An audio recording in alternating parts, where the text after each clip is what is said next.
Guys, ഞാൻ സംസാരിക്കാൻ പോകുന്നത് മോണിനെ കുറിച്ചാണ്. So it is similar to Bruce Wayne അല്ലെങ്കിൽ ബാറ്റ്മാൻ.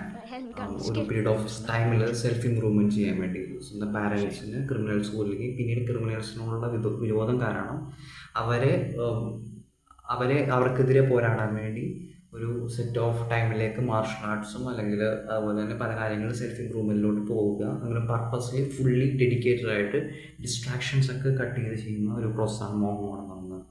ഇത് കസ്റ്റമൈസബിൾ ആണ് ആക്ച്വലി.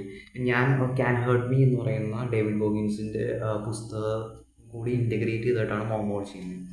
അപ്പോൾ പ്രധാനമായിട്ട് റൂൾസ് എന്ന് പറഞ്ഞു കഴിഞ്ഞാൽ മോമോണിൻ്റെ നോൺ നെഗോഷ്യബിൾ റൂൾസ് എന്ന് വെച്ച് കഴിഞ്ഞാൽ, ഞാൻ പേഴ്സണലി എൻ്റെ non negotiable 30 minutes of meditation, 30 minutes of exercise. പിന്നെ ആ എക്സസൈസ് തന്നെ കൂട്ടി കൂട്ടി വരിക. അതായത് ഇപ്പോൾ ഞാൻ കഴിഞ്ഞ 100 പുഷപ്സ് ആയിരുന്നു, ഞാൻ അത് 120